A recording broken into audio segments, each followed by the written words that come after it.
আমি দুঃখিত। আপনি কি ব্যথা পেয়েছেন নাকি? আমি আপনাকে হেল্প করছি। খবরদার আমাকে টাচ করবেন না। না আমি আসলে ভেবেছিলাম যে আপনি এখান থেকে লাফ দিয়ে হয়তো বা কোনো কিছু একটা করছেন।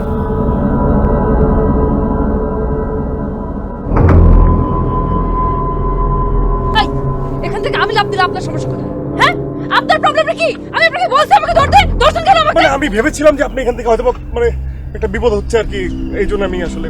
আপা এনি প্রবলেম? আমি তো আপনাকে বলিনি এখানে কোনো প্রবলেম। ও বুঝছি, উনি আপনার ডিস্টার্ব করতেছেন না?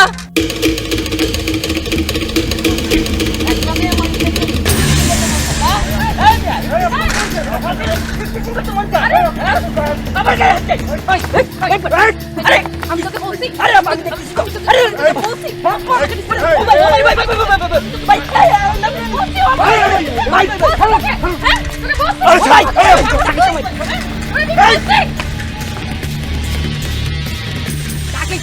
বাবা রে বাবা,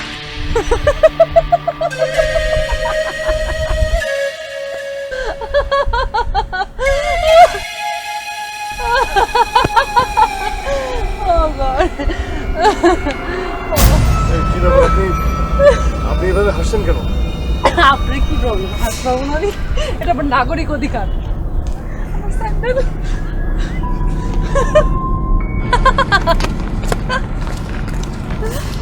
এই যে আপনার সমস্যাটা কি বলুন তো? আপনি একটু আগে উত্তেজিত ছিলেন, এখন আবার হা হা হি হি করে হাসছেন। সমস্যাটা কোথায় বলবেন আমাকে?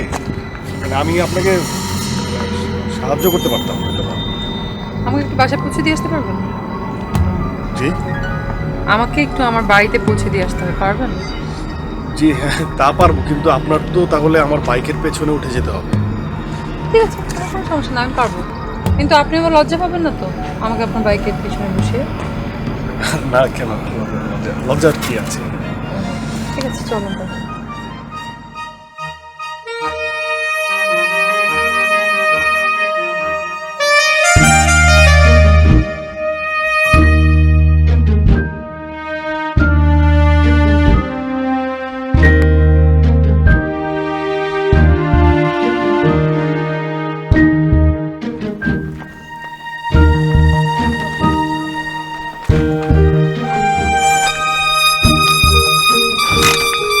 আচ্ছা, কোন দিকে যাবো? এদিকে না ওইদিকে? সোজা যান, যেদিকে আপনার দু চোখ যায়। সোজা? সোজা সোজা সোজা। ও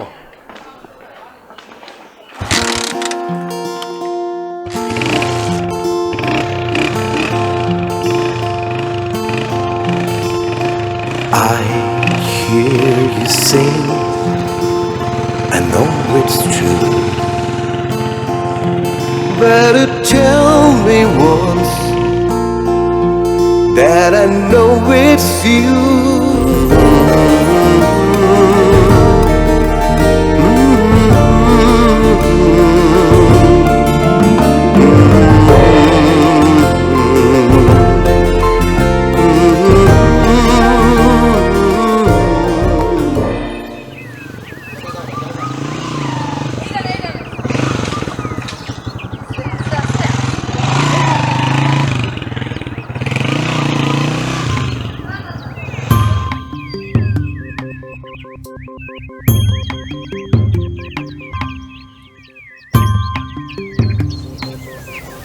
ধন্যবাদ, এটা আমাদের বাড়ি। এই মামা, আরে ক এই ফুলারে তো আগে কোনোদিন দেখি নাই। আরে মামা, এত টেনশন লইতেছস কে?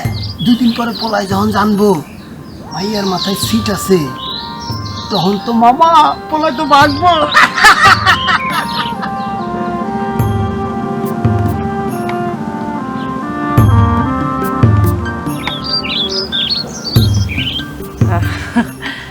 ঠিক আছে, আমি তাহলে যাই।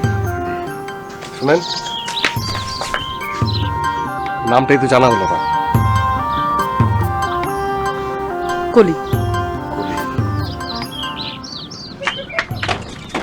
আমার নাম রাফা।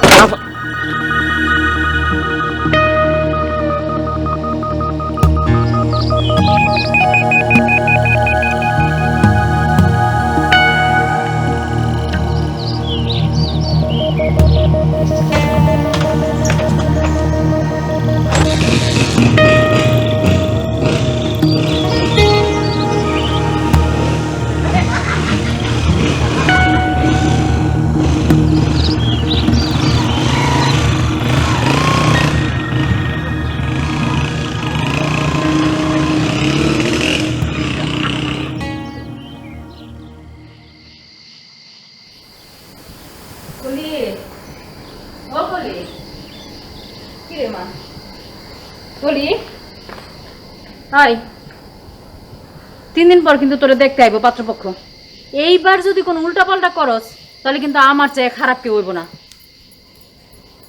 ওই কি রে কথা কানে যায় না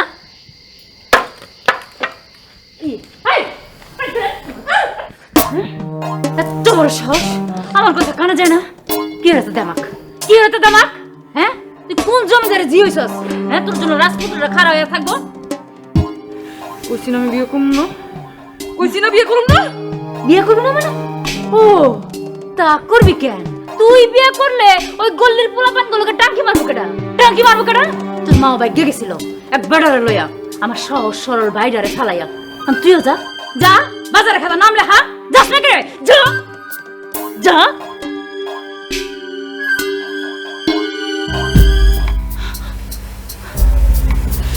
কথা কত বড় বলবো আর কি কথা কতবার বলবো যে আমি করব না বিয়া আমার যখন যা খুশি আমি তাই করব আমার ইচ্ছা হলে বিয়ে করব ইচ্ছা হলে করব না বুঝছো তুমি বুঝছো আমি কি বলছি কুলি তো তাবিজটা কই বলাই দিছস নাই তো কিছু না তো তোর মাথা গরম কইছি না তাবিজে কিছু হইব না আর খবরদার খবরদার কইতেছি আমার বাপ না তুই না একদিন যদি একটা ফালতু কথা আমি তোমার মুখ দিয়ে শুনছি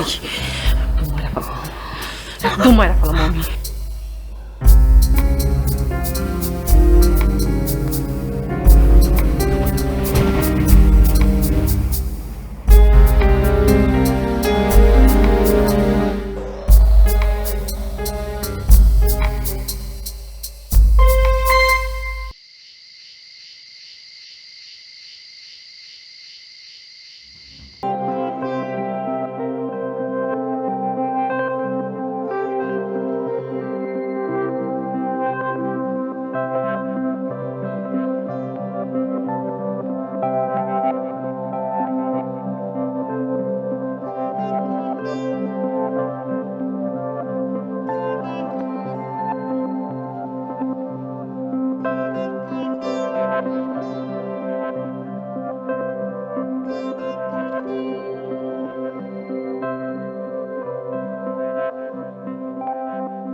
ওই আজকে অদ্ভুত একটা ঘটনা ঘটে গেছে অদ্ভুত একটা মেয়ে মেয়ে তোর সাথে এটা তো অষ্টম আশ্চর্যের কথা আর ধর কথা শেষ করতে দে আমার সাথে আচ্ছা বল বল হ্যাঁ বলতেছি একটা মেয়ে একটা ছেলে ওই তোর পরিত্যক্ত ব্রিজ যে তার পাশের যে রাস্তা সেই রাস্তা দিয়ে আমি যাচ্ছিলাম আর কি বাইক চালিয়ে যাচ্ছিলাম দেখি দূর থেকে দাঁড়িয়ে দেখি একটা মেয়ে একটা ছেলেকে মারছে ভাবলাম যে দূর থেকে একটু দেখি ব্যাপারটা কি সামনে যাওয়া তো আমার উচিত হবে না আমি দূর থেকে দেখছিলাম পরে দেখলাম যে মারামারি শেষ দুজন দুদিকে চলে গেল তা আমি আবার ওদেরকে ফলো করে মানে ফলো না মানে ওই রাস্তাতে তো আমি যাবো তো আমি যাচ্ছিলাম হঠাৎ করে দেখি তাবিজটা ওখানে পড়ে আছে যদি আমিও বিশ্বাস করি না কিন্তু অন্যের বিশ্বাসের মূল্যটা তো আমার রাখতে হবে তাই না তাই আমি তাবিজটা তুলে নিলাম যে পরে কোথাও কখনো যদি ওই ছেলে বা ওই মেয়ের সাথে আমার দেখা হয় তখন আমি জিজ্ঞেস করবো তাবিজটা কার আচ্ছা ধর বিষয়টা বেশ সিনেমাটিক হবে মনে কর হঠাৎ মেয়েটার সাথে রাস্তা তোর দেখা হলো মেয়েটাকে তুই তার তাবিজটা ফেরত দিলি মেয়েটা মুগ্ন হয়ে তোর মতন একটা হাদারামের প্রেমে পড়লো কে কে হাদারাম তুই আফাত আমার ব্যথার ঔষধটা একটু দিবি রে যে দিচ্ছি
জি এটা মনে হয় আপনার। হ্যাঁ এটা আমার, এটা আপনি কোথায় পেয়েছেন?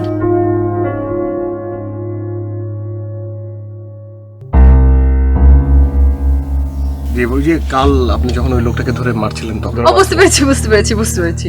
কিন্তু এটা দেবার জন্য আপনাকে এত কষ্ট করে এখানে আসার কোনো দরকার ছিল না। না না, এখানে কষ্টের কিছু নাই, এটা আমার দায়িত্ব ছিল। আচ্ছা ঠিক আছে, আমি আসি। শুনুন, জি চলে যাবেন? জি আপনি আমার এত বড় একটা উপকার করলেন, আমার তাবিজটা আমাকে ফিরিয়ে দিলেন। আপনাকে তো আমি এভাবে খালি মুখে যেতে দিতে পারি না। শীঘ্রই চলুন, ভিতরে চলুন, আমি আপনার জন্য চা পাবো না মানে না এইসব না মানে বললে হবে না। আমি আপনাকে চা খাওয়াবো। চলুন প্লিজ। ঠিক আছে।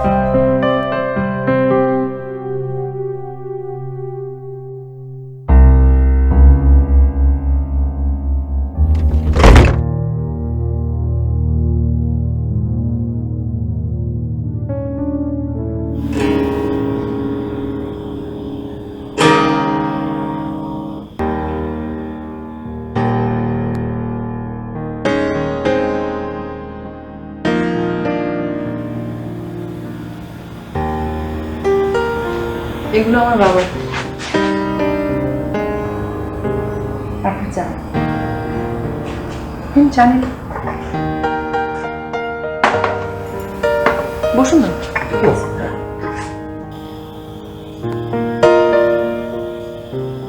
আপনার বাবা, আচ্ছা উনি কি এখনো? মারা গেছেন। আমি দুঃখিত, মানে আমার বাবা মিউজিশিয়ান ছিলেন, খুব ভালো মিউজিক করতেন। ওরকম নাম করা কেউ ছিলেন না, তারপরও আমি বাবা সম্পর্কে যতটুকু শুনেছি তাতে আমার ভীষণ গর্ব হয়। জানেন, বাবা একদম পিওর আর্টিস্ট ছিলেন। নিন না, জানেন। তারপর আমার জন্ম ঢাকাতেই। পুরান ঢাকার একটা এলাকা আছে, গায়েত্রী নাম, ওখানেই আমার জন্ম। আমার বাবা মা একে অপরকে ভালোবেসে বিয়ে করেছিলেন। আমার বাবার অসাধারণ মিউজিক্যাল ট্যালেন্ট, মা মুগ্ধ হয়ে শুনতেন। এত ভালোবাসতেন মা বাবাকে যে আমার নানার সমস্ত সম্পত্তি, টাকা পয়সা, ধন দৌলত, গাড়ি বাড়ি সব কিছু ছেড়ে দিয়ে মা চলে এসেছিলেন বাবার কাছে। একটা মুহূর্তের জন্য ভাবেননি। তারপর আমাদের কায়েততুলির বাড়িতে আমার বাবা মার বিয়ের 2 বছর পর আমার জন্ম হয়। তারপর আস্তে আস্তে সবকিছু কেমন যেন এলোমেলো হয়ে গেল। জানেন, সবকিছু এলোমেলো হয়ে গেল, তছনছ হয়ে গেল সবকিছু। আমি না কিছু মনে করতে পারি না। তারপরে আর কোনো কিছু মনে পড়ে না আমার। আমি মনে করতে চাইও না আসলে।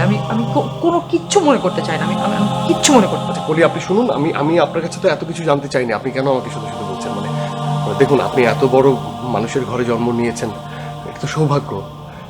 আচ্ছা, আপনি নিশ্চয়ই মানে কোনো না কোনো বাদ্যযন্ত্র বাজাতে পারেন, তাই না? আপনার ধারণা ভুল। আমার সেরকম কোনো যোগ্যতা নেই। আমার বাবার কিচ্ছু আমি পাইনি, জানেন।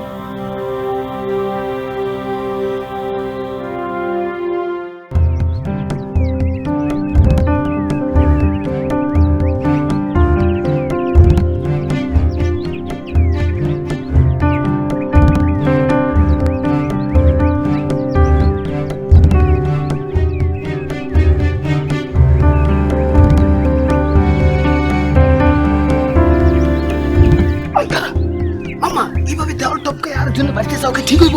রাখবটা আমাকে এলাকায় এই ধরনের নষ্টেম হইতে দেওয়া যাবে না। আজকে ওই মায়ের হাতে নাতে ধরুন। ঠিক হইছিস মামা।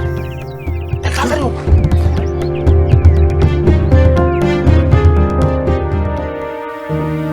আমার নাম রাফাত, আমি মেডিকেলে মানে ফাইনাল ইয়ারে। ওমা, আপনি ডাক্তার নাকি? আরে বাপ রে, আমি তো ভাবতেই পারছি না একজন ডাক্তার এসে আমার আবার তাবিজ ফেরত দিতে। না মানে আমি এখনো কিন্তু ডাক্তার হইনি। তাতে কি হয়েছে, হননি তো হবেন। জানেন, সবাই বলে যে আমার মাথায় নাকি দোষ আছে, আই মিন স্ক্রু একটু ঢিলা।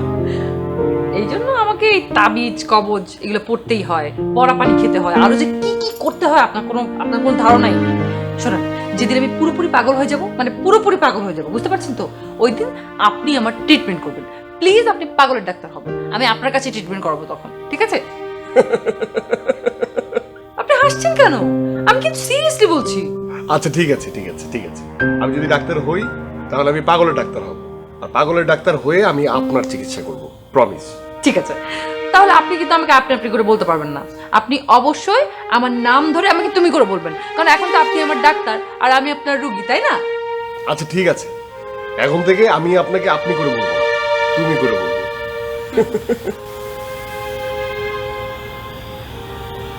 আপনি কি জানেন, আপনি অনেক অদ্ভুত সুন্দর করে হাসতে পারেন, মন ভালো হয়ে যায়। আপনার মতো আরো একজন আছে যে সুন্দর করে হাসতে পারে। কে? নিশ্চয়ই আপনার রিগান।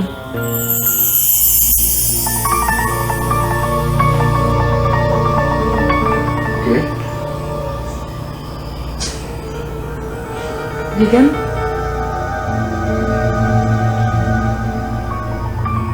ও আপনার মতো সুন্দর করে কথা বলে, হাসে, আমার মন ভালো করে দেয়।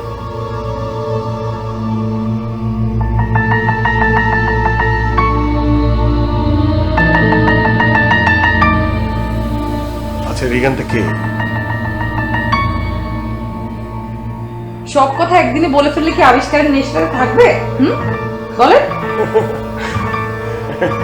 রাইট, মানে না, হ্যাঁ থাকবে না। আচ্ছা একটা প্রশ্ন করি, মানে প্রশ্নটা খুব মাথার ভিতর ঘুরপাক খাচ্ছে। কালকে আমি যখন গঞ্জে থেকে আসছিলাম তখন তো আমি মানে হঠাৎ করে দেখলাম যে আপনি ব্রিজের উপর দাঁড়ানো, মানে ওই ব্রিজে তো কারো ওঠা নিষেধ, কনস্ট্রাকশনের কাজ চলছিল, আপনি মানে আপনাকে দেখে আমার বারবার মনে হচ্ছিল যে আমি আপনি জানি আপনি কি বলতে যাচ্ছেন। যে কি বলতে চাচ্ছি বলুন। আমি ওখানে আত্মহত্যা করতে গিয়েছিলাম কি? জি হ্যাঁ, আমি আত্মহত্যা করতে গিয়েছিলাম। বিশ্বাস করুন আমি বাঁচতে চাই না, আমি বেঁচে থাকার কোনো অর্থ খুঁজে পাই না। আমার সব আপনজন, আমার সব কাছের মানুষ আমাকে ছেড়ে চলে যায়, সবাই আমাকে খালি দূরে সরে দিতে চায়। আমার মা, আমার বাবাও, আর সেও আমাকে দূরে সরে দিতে চায়। কেন বলুন তো?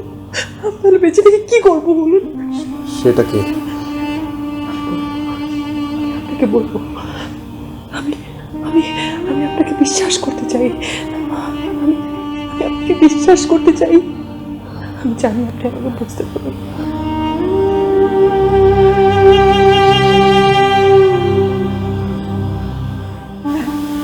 দেখো, তুমি যদি আমাকে বিশ্বাস করে তোমার সব কথা বলো তাহলে আমি তোমাকে সাহায্য করব, তোমার পাশে থাকবো।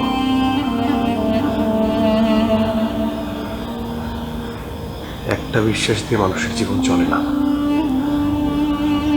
নতুন সময়ে, নতুন মুহূর্তে মানুষের নতুন নতুন স্মৃতি তৈরি হয়, আর সেই সব স্মৃতি দিয়ে পুরনো বিশ্বাসটাকে ভেঙে ফেলতে হয়, নতুন করে জীবনটাকে সাজাতে হয়।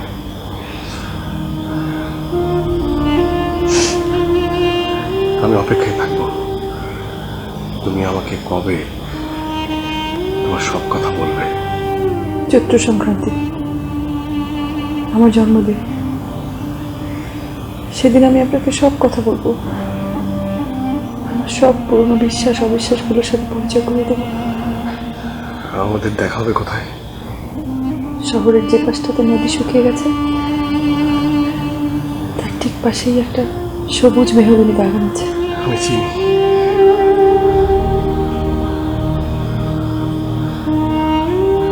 আমি ওখানে আপনার জন্য অপেক্ষা করব, আমার সব স্বপ্নগুলোকে সাথে নিয়ে। আলাম্মা, আলাম্মা, আলাম্মা, কে কে? আলাম্মা, আমি দেখছি। আলাম্মা বাসায় আছেন নাকি? এই কি হয়েছে? আলাম্মা বাসায় নাই? না, বাসা নেই। আপনার বাড়ির মধ্যে ঢুকছেন কোন দিক দিয়ে? যেমনি ঢুকি কৈফত কি তোমায় দেওয়ান লাগবো? এই আমার বাড়ির মধ্যে ঢুকবেন এই কৈফিয়ত আপনি আমার দিবেন না কার দিবেন? খালাম্মা বাসা নিয়ে অন্য এলাকার পোলা পাইন ঘরে লইবা রং ঢং করবা মামা, এটা কিন্তু সহ্য করণ যাইব না। ভাই মানে আপনারা যেভাবে মানে ভাবছেন নাকি বিষয়টা সেরকম না। একদম চোখ বিষয়টা কি রে খুব ভালো করে আমরা জানি। এই তুই বাইরে থেকে তুই লাগে না দেখি আর বাইরে ওই তুই কি করছ কেন? তুই কি করছ কেন? আপনি কর। আর আমার বাড়ির মেহমানদের তুই বের করবি? আমি ভাই তুই বের কর, তুই বের কর কেন? চট করে দিয়া তো একদম কানছি না। এই কলি ভালো হইতেছে না কিন্তু।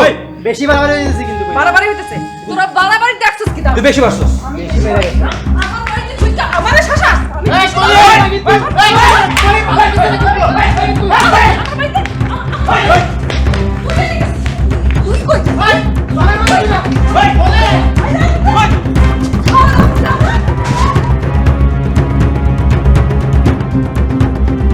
আমার বাড়িতে ঢুকে আমারে শাসায়।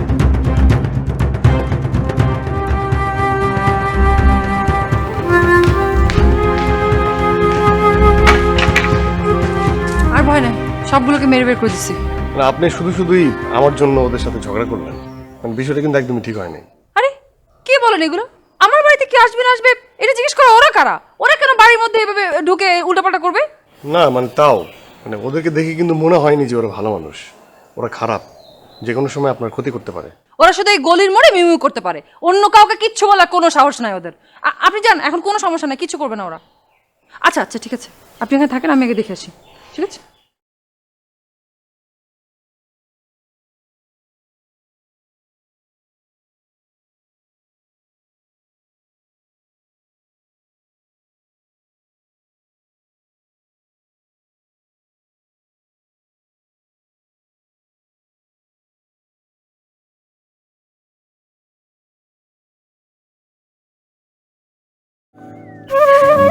এই যে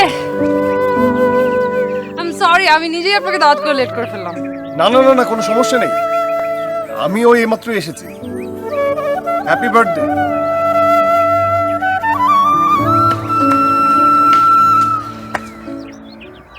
শুভ জন্মদিন। আজকের এই শুভ দিনে তোমার জন্য অনেক অনেক শুভকামনা। আপনি কি করেছেন এগুলো? আমি আমি আমি তো চিন্তাই করতে পারছি না যে আপনি আপনি আমার জন্য এত কিছু আয়োজন করে রেখেছেন এখানে। এই আপনাকে দেখে তো একদম মনে হয় না যে আপনি মানুষকে এতটা সারপ্রাইজ করতে পারেন। সত্যি আমি খুব আশ্চর্য হচ্ছে, আমি তো বিশ্বাসই করতে পারছি না আপনি মানে আপনি এটা করেছেন আমার জন্য। না কলি, আমি খুশি হয়েছি, আমি অনেক খুশি হয়েছি, অনেক অনেক খুশি হয়েছি। মানে আসলে এবারকার জন্মদিনটা আমার জন্য অনেক স্পেশাল হয়ে গেল। এই জন্মদিনে আপনার মতো একটা বন্ধু পাওয়া হচ্ছে আমার কাছে সবচেয়ে বড় গিফট, বিশ্বাস করুন। কলি কোথাও একটা ভুল হচ্ছে। মানে এই যে যা কিছু দেখছো এটা কোনো কিছুই আমি করিনি। আমি নিজেও অবাক হয়েছি, মানে এগুলো কোত্থেকে এলো।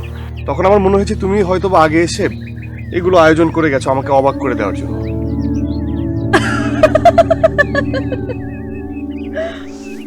তাহলে বুঝতে পেরেছি এগুলো কে করেছে। কে? বলবো তো সবকিছু, বলেছি না আজকে সবকিছু বলবো। এত অস্থির হলে হবে?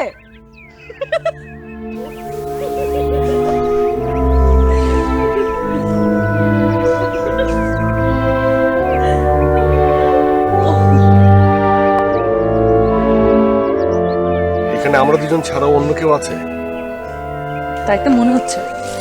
তা না হলে আমার জন্মদিন পালন করার জন্য নিশ্চয়ই ভূতের এসব এখানে করে রেখে যায়নি।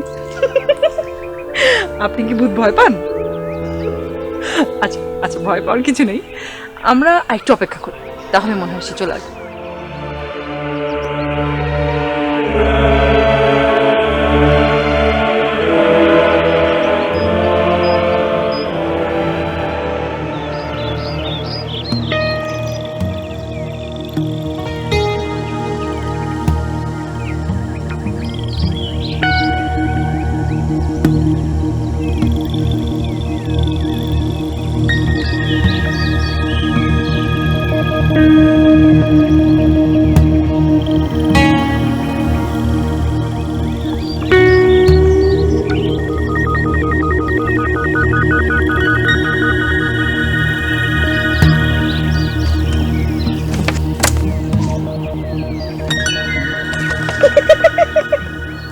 তার নাম কি রিগান? মা, আপনার তার নামও মনে আছে? সামান্য নামই তো, ভুলে যাবার কি আছে? আপনি জানতে চেয়েছিলেন না আমি কেন আত্মহত্যা করতে চেয়েছিলাম? সেই কৌতূহলটা আমার এখনো আছে। আমার আত্মহত্যার কারণটা রিগান।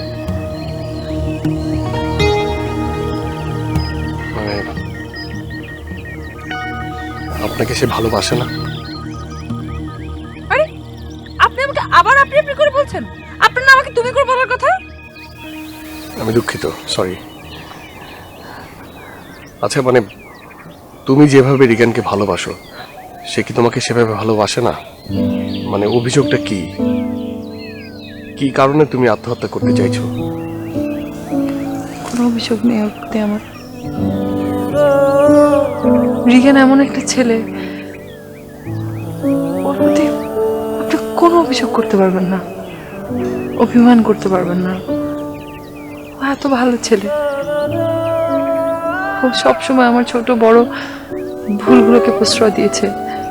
আমার সব অন্যায় আবদার, আমার পাগলামি, আমার বাচ্চামি, সব কিছুকে প্রশ্রয় দিয়েছে। রিগান তোমাকে অন্ধের মতো ভালোবাসে, তোমার দোষগুণ কোনো কিছু বিচার করে না।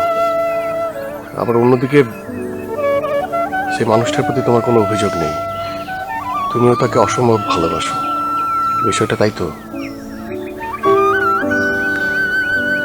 তাহলে তুমি নিজেকে শেষ করে দিতে চাইছো কেন বলো তো? হারাবার ভয়। কাকে?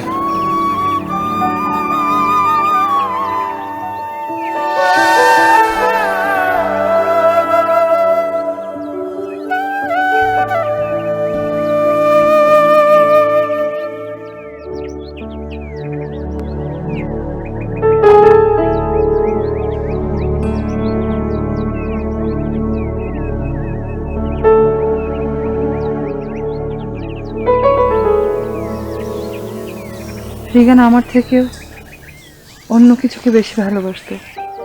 কাকে? ওর মিউজিক। ওর জীবনে প্রথম হচ্ছে মিউজিক, মিউজিক আর মিউজিক, তারপরে আমি। অথচ রিজানের এই মিউজিক্যাল ট্যালেন্টই কিন্তু আমাকে ওর কাছে নিয়ে যায়। ও যখন মিউজিক করতো তখন আমি মন্ত্রমুগ্ধের মতো ওর মিউজিক শুনতাম। সারা রাত বসে বসে ও গান বানাতো। ওর প্রত্যেকটা কম্পোজিশন, প্রত্যেকটা নোট আমার কাছে এক একটা জীবন মনে হতো। ওর প্রত্যেকটা গান আমার কাছে আলাদা আলাদা জগৎ লাগতো। এত ভালো মিউজিক করতো,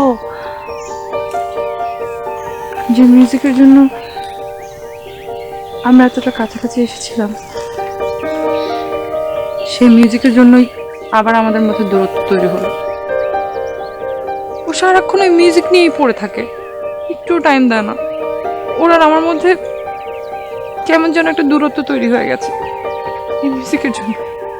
এই দূরত্বটা না আমি মানতে পারছি না, কোনোভাবেই মানতে পারছি না। জানেন, ও ওর এই মিউজিককে এতটাই ভালোবাসে যে ওর এই মিউজিকের জন্য যে কোনো কিছু করতে পারে, সব কিছু ছাড়তে পারে, এমনকি আমাকেও ছাড়তে পারে। এই কথা যেদিন ও নিজের মুখে আমাকে বলেছিল, আমি ওই দিনে আত্মহত্যা করতে গেছি, কিন্তু আপনার জন্য পারিনি।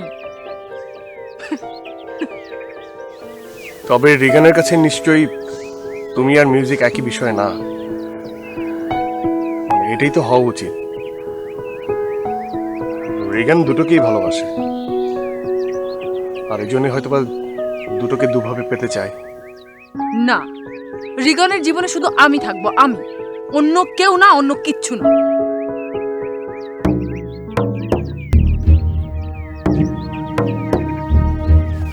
শুনুন না, কিছুক্ষণের মধ্যে রিগান চলে আসবে।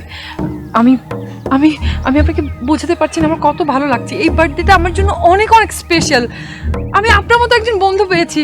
রিগান আসলে ওর সাথে আমি আপনার পরিচয় করে দেবো। হ্যাঁ, ঠিক আছে।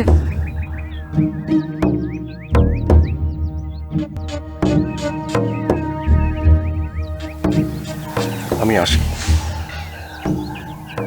আপনার আর রিগানের দুজনকে আমার পক্ষ থেকে দাওয়াত রইল।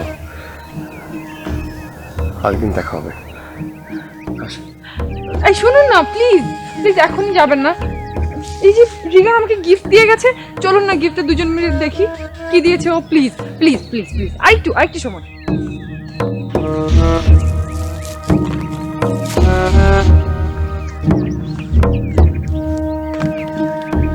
হারমোনিকা, আমার আমার সব থেকে পছন্দ হচ্ছে হারমোনিকা।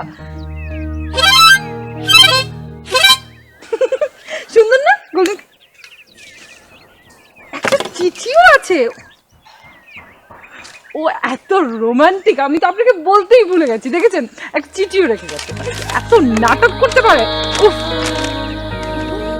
কলি, আমার প্রিয় গানটা একটু গাও না। তুমি গান না গাইলে তো আমি তোমার কাছে আসতেই পারবো না। তাই তো লুকিয়ে আছি তোমার আশেপাশে। দেখেছেন, আমি বলেছিলাম না ও আশেপাশেই আছে। কিন্তু কোন গানটা গাবো, কোন গানটা ওর পছন্দ, ওর ভালো লাগবে?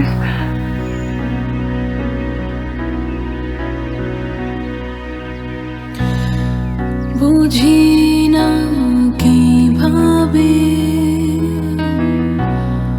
বোঝাবো তোমাকে কতটা গভীরে রেখেছি সাজিয়ে। বুঝি না কিভাবে বোঝাবো তোমাকে কতটা গভীরে রেখেছি সাজিয়ে। দেখো না আজ ওই আকাশে কালো মেঘ জমেছে। তুমি নেই, আমি একা, নীরবতা নেমেছে। দেখো না আজ ওই আকাশে কালো মেঘ জমেছে। তুমি নেই, আমি একা, নীরবতা নেমেছে।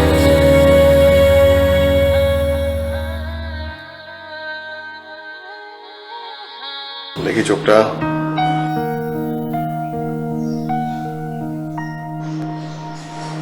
ঢা করো।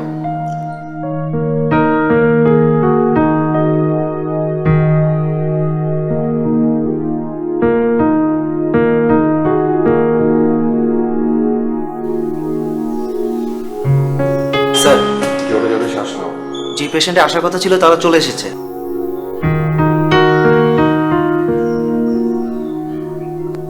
বলো। স্যার, যে পেশেন্টে আসার কথা ছিল তারা চলে এসেছে। কোথায় আছে? আমাদের পুরনো বিল্ডিং এর করিডোরে। শোনো, ওষুধ ঠিকঠাক মতো খেতে হবে আর খাবার দাবারও ঠিকঠাক মতো খেতে হবে। তা না হলে কিন্তু আমি তোমাকে বাড়িতে পাঠিয়ে দেব। কি? চলো।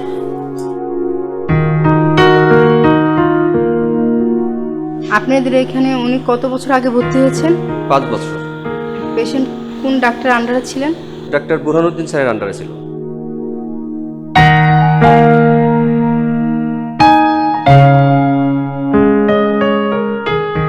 আচ্ছা, আমাদের স্যার চলে আসছে।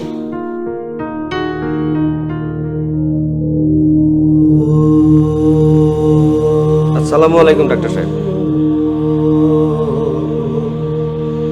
ডাক্তার সাহেব, আসসালামু আলাইকুম। ওয়ালাইকুম আসসালাম। আপনি পেশেন্টের কি হন? আমি ওনার কিছু হই না। তাহলে আপনি ওনাকে কোথায় পেলেন? উনি আমাদের হসপিটালে ছিলেন, সেখান থেকে নিয়ে আসা। আমার যতদূর মনে পড়ে ওনার একজন ফুপু আছেন। উনি এখন কোথায়? জি জি ছিলেন। কিন্তু 2 বছর আগে ওনাকে হাসপাতালে রেখে ওনার প্রভু পালিয়ে গেছেন। ও, তাহলে আপনি এখানকার খবর কিভাবে পেলেন? আপনাদের এই হসপিটালের খবর তো সবাই জানে। তাছাড়া এখানকার ডাক্তার মঈন বিনা খরচে এই ধরনের পেশেন্টের চিকিৎসা করে, এটা তো কারো অজানা নয়। হ্যাঁ, তা ঠিকই বলেছেন। ডাক্তার সাহেব, আমি তাহলে আজকে যাই। আমার আজকে দিনে দিনে ঢাকায় পৌঁছতে হবে। ও হ্যাঁ, ঠিক আছে, আপনি যান, পরে আবার দেখা হবে।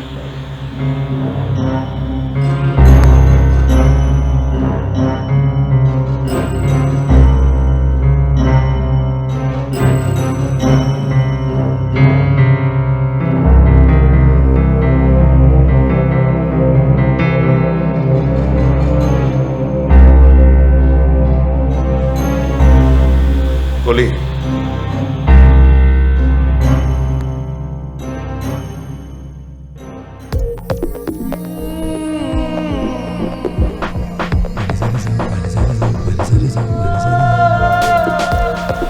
কলি,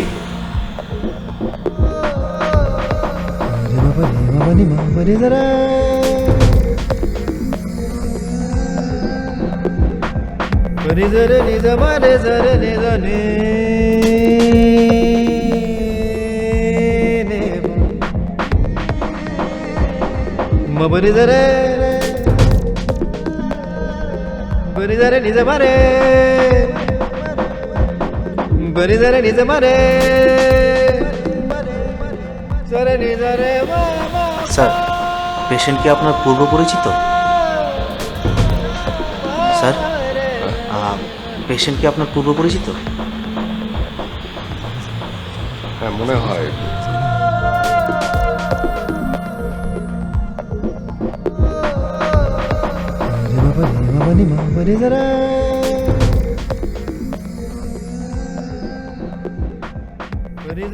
স্যার, রাফাত, এসো, বসো।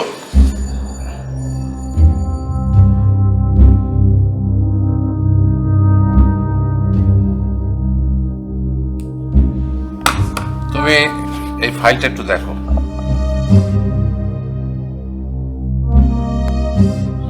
এই ফাইলটা, এর মধ্যে ওর সম্পর্কে অনেক ডিটেল তুমি পাবে। আর আমার মনে হচ্ছে কেসটা খুবই কমপ্লিকেটেড। এর ডিটেল জানতে গেলে আমাদের আরো অনেক গুরুত্বপূর্ণ তথ্য জানতে হবে, মানে ওর অতীতটা আমাদের জানতে হবে। মেয়েটাকে আমি আগে থেকেই চিনি। চেনো মানে? জি স্যার, প্রায় 7 বছর আগে ওর সাথে আমার পরিচয় হয়। ও রিয়েলি? That's great. তাহলে তো এই কেসের দায়িত্ব তোমাকে দেওয়াটা পারফেক্ট হয়েছে। হ্যাঁ, খুবই ভালো হয়েছে। তা তুমি আমাকে এই কেস সম্পর্কে 2-4টা তথ্য দাও দেখি। স্যার, কি ইনফরমেশন? না, মানে আমি বলছিলাম যে ও ঢাকাতে যে মানসিক হাসপাতালে চিকিৎসায় ছিল, সেখানে ও 4বার অ্যাটেম্প নিয়েছে সুইসাইড করার জন্য। আর এই ফাইলে তুমি দেখবে ওর বাবা মা সম্পর্কে কিছু ইনফরমেশন আছে। ওর বয়স যখন 4 কিংবা 5, তখনই তারা দুজনেই মারা গেছেন। বিষয়গুলো সবটাই আমার জানা। তাই বলো তো। স্যার, এই কেসটা আপনি আমাকে দিয়েছেন, আমি আসলে এখনই আপনাকে কোনো কিছু জানাতে চাই না। কাল সকালে একবার কলির সঙ্গে কথা বলি, তারপর না হয় আপনাকে ডিটেলসটা বলবো। ওকে, ফাইন। জি স্যার। ও আর শোনো, ও কি তোমাকে চিনতে পেরেছে? মনে হয় না স্যার। এখনই বলো না চিনতে পারেনি, কারণ এই সমস্ত রোগী তার রিপারকেশনটা বোঝা খুব কঠিন, সহজে বোঝা যায় না। তুমি বরং এক কাজ করো, তুমি কালকে সকালে আগে ওর সাথে দেখা করো, তারপর তোমার একটা প্রিলিমিনারি রিপোর্ট তুমি আমাকে দিয়ে যাও। জি স্যার। ঠিক আছে, এসো।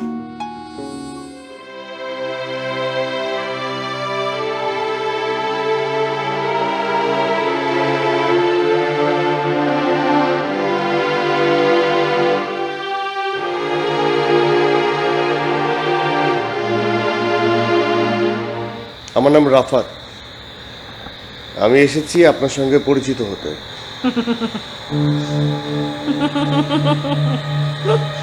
কি ব্যাপার, আপনি হাসছেন যে? আপনার সাথে তো আমার পরিচয় আছে, বন্ধুত্বও ছিল, কিন্তু আপনি আমাকে ফেলে চলে এসেছিলেন। কিন্তু আমার যে আপনার সঙ্গে থাকার কথা ছিল না। সেদিন আপনি আমাকে না বলে কেন চলে গিয়েছিলেন? সেদিন আমার একটা জরুরি কাজ ছিল, আর ওখানে তো রিগানের আসবার কথা। সেখানে আমি থেকে কি করতাম? সেদিন রিগান কিন্তু আমার সাথে দেখা করতে আসেনি। আসেনি মানে? আসেনি। তাহলে সেদিন যে ওখানে সারপ্রাইজ দেওয়ার জন্য এত কিছু অ্যারেঞ্জমেন্ট করলো সে? ও তো এরকমই সব সময়, সব কিছু করে শেষে এসে আমাকে কষ্ট দেয়। তারপর আমি বাসায় যাই। বাসায় যে সিলিং ফ্যানের সাথে অন্যটা জড়িয়ে আমি আত্মহত্যা করতে চেয়েছিলাম। আমার না একটু বাঁচতে ইচ্ছা করে না, জানেন? কি বলো? তারপরও আমি মরতে পারিনি। সবাই এসে আমাকে ধরে ফেলে, তারপর আমাকে ঢাকায় একটা মানসিক হাসপাতালে ভর্তি করে দেয়। তারপর আমি আবার একা হয়ে যাই, কেউ থাকে না আমার পাশে। মানে ওই সময়টাতে রিগান তোমার সাথে দেখা করেনি, কথা বলেনি? না, রিগানা সবার মতো ভেবেছিল আমি পাগল হয়ে গেছি, এই জন্য আমার সাথে দেখা করতেও আসেনি। মানে এর মধ্যে একবারও কথা হয়নি? হয়েছে, এখানে যেদিন আসবো তার আগের দিন ওর সাথে একবার কথা বলছি। মানে রিগান জানে তুমি এখানে আছো? জানে। আচ্ছা, রিগান এখন কোথায়? আচ্ছা, তাহলে তুমি ওকে আসতে বলো, ওর সাথে তোমার একটা যোগাযোগ হওয়া দরকার। আমার কাছে তো কোনো ফোন নেই, আমি কিভাবে ওকে ফোন করব? অসুবিধা নেই, তোমার নাম্বার জানা আছে? তাহলে তুমি আমার ফোন থেকে ফোন করো।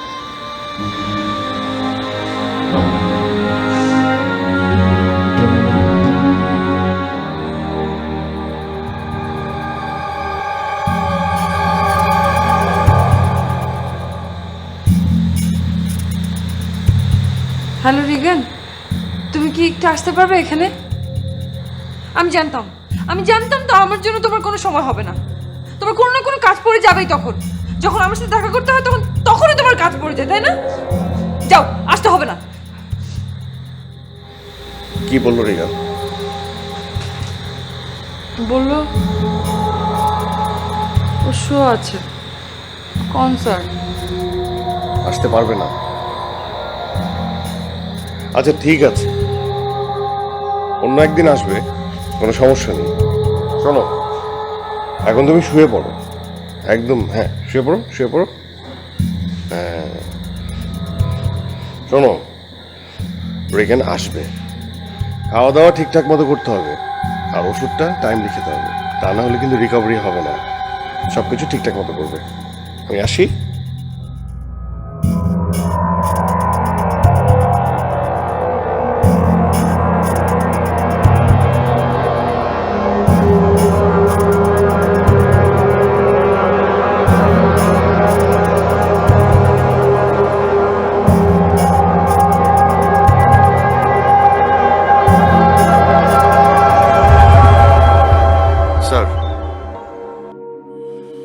আমি জানতাম ও তোমাকে ভুলতে পারবে না, ও তোমাকে মনে রেখেছে।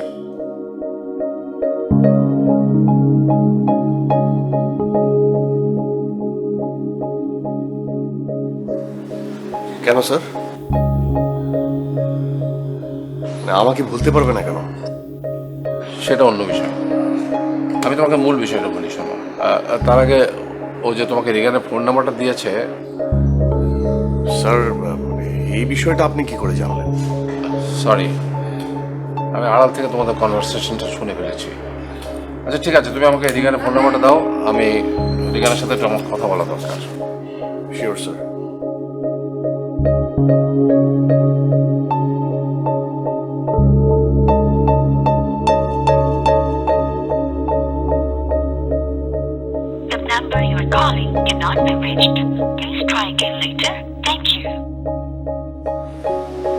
মোবাইলে সুইচ অফ করা।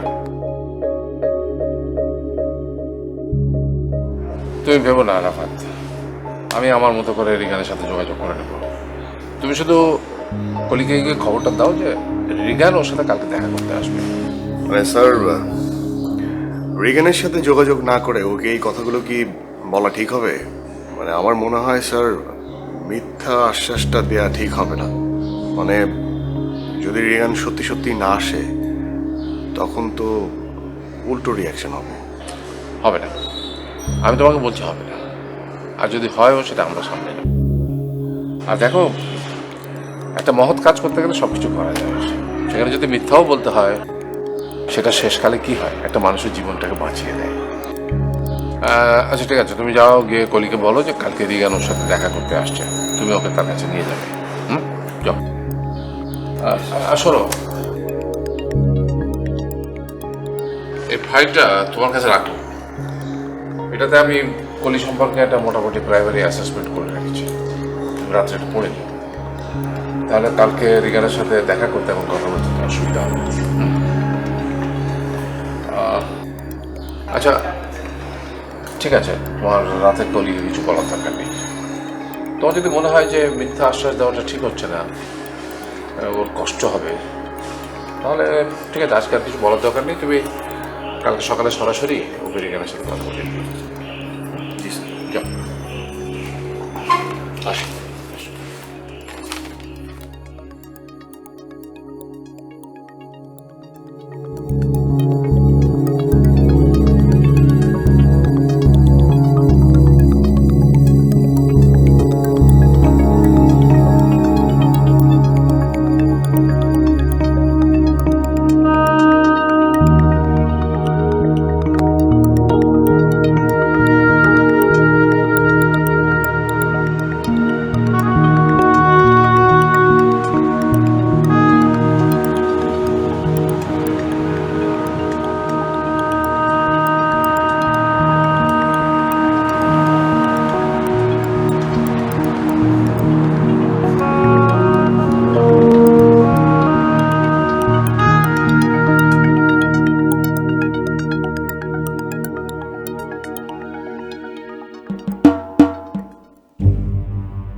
তোমার জন্মদিন।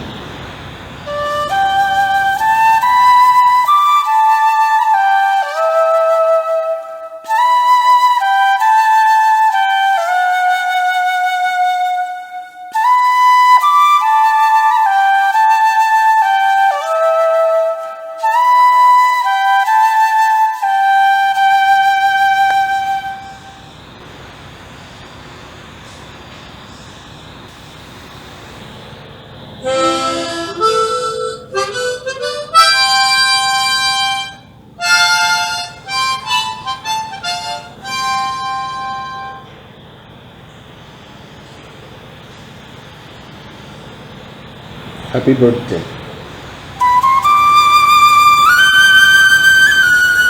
আপনি কি করে জানলেন আমার হারমোনিকা অনেক পছন্দ? এটা কি সিক্রেট? আমি তোমার অনেক সিক্রেট জানি। আমি শুনতে চাই।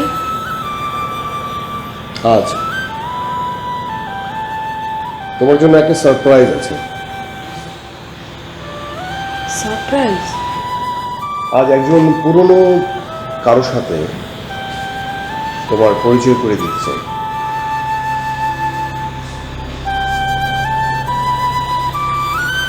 বুঝলাম না। আমি বলছি,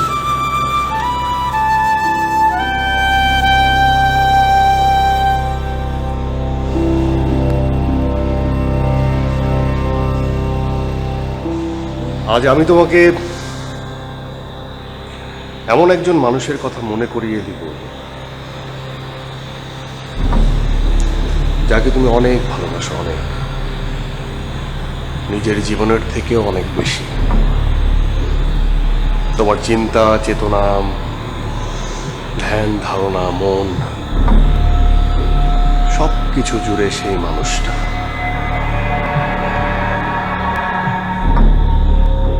অন্য কোনো কিছু না। হয়েছে হয়েছে, আর বলতে হবে না। আমি বুঝতে পেরেছি আপনি আপনি আপনি তো রিকানের কথা বলছেন, তাই না?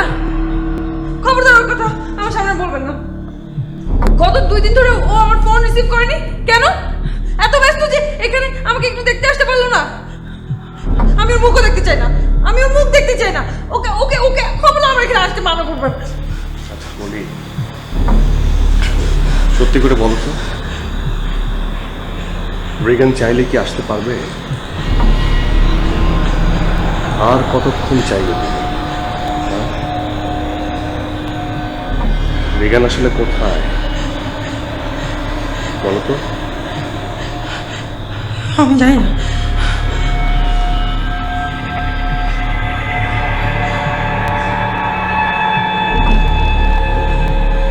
আমি সত্যি জানি না রিগান এখন কোথায়।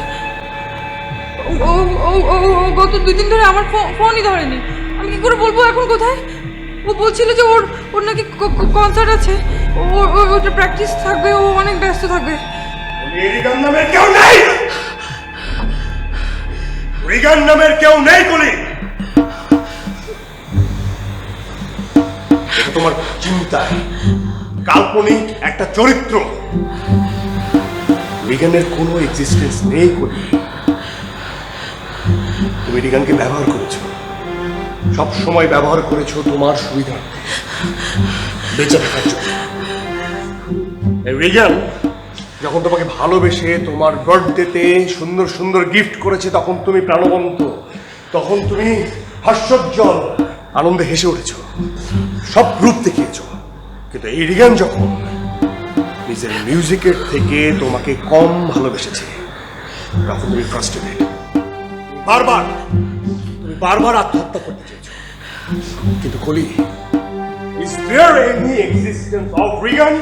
রিগান নামের কেউ আছে? No no Koli, all are fake. এই রিগান এই পৃথিবীতে এক্সিস্ট করে না।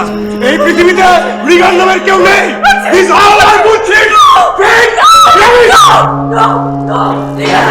আপনি বললে হলো, আপনি বললে হলো রিগান নেই। আপনি বললে হলো রিগান আমার কল্পনা। অবশ্যই রিগান আছে। ও আমার সাথে 2 দিন আগে ওর কথা হয়েছে। আমি প্রমাণ করে দিতে পারবো রিগান আছে। আমি ওকে ফোন করলে এখন চলে আসবে। আপনি দেখতে চান আপনি? হ্যাঁ দিন দিন, আপনার ফোন দিন, আমি এক্ষুনি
সরি স্যার, আমার মনে হয় মানে আমার নিজেকেই আর একটু কন্ট্রোলে রাখা উচিত ছিল।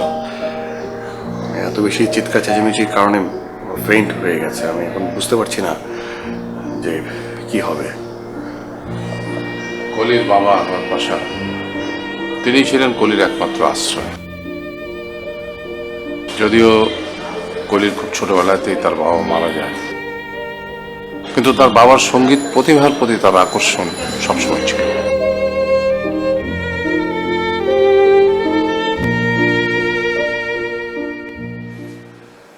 তাই সবকিছুতে বাবাকে খোঁজার একটা তাগিদ সে অনুভব করত।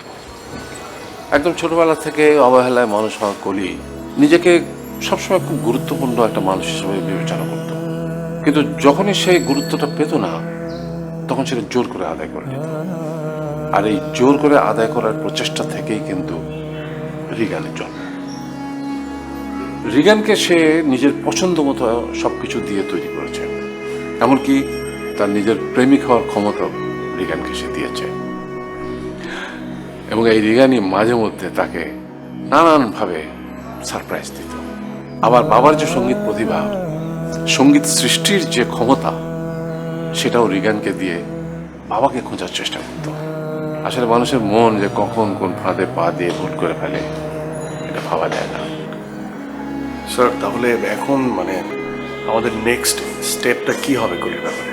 আসলে এখন কলির পাশে একজন খুব বিশ্বস্ত মানুষ প্রয়োজন, যাকে দেখে সে রিগানের কথা ভুলে যাবে। আমি চাই তুমি তার পাশে থাকো। স্যার, আপনি একদম ভাববেন না, আমি ওর পাশে আছি।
আমি যাচ্ছি। এত ভোরে যাচ্ছ? একটু বেলা হলে তারপর যাও। ভোরে যাব, ঢাকায় কাজ করব, কাল ভোরে চলে আসবো। মানে কি? আমি রাতে একা একা থাকবো? তুমি জানো না আমি রাতে একা থাকতে ভয় পাই। একটা দিন শোনা, রাতে একা একা থাকো, পরিষ্কার করে দাও। তারপরও আমার ভীষণ ভয় লাগবে তোমাকে ছাড়া। না, দেখি, সাবধানে যাও। মন খারাপ?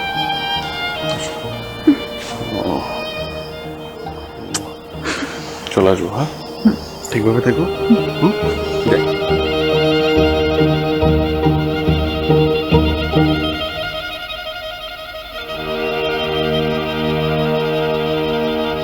ফোন দিও পৌঁছে।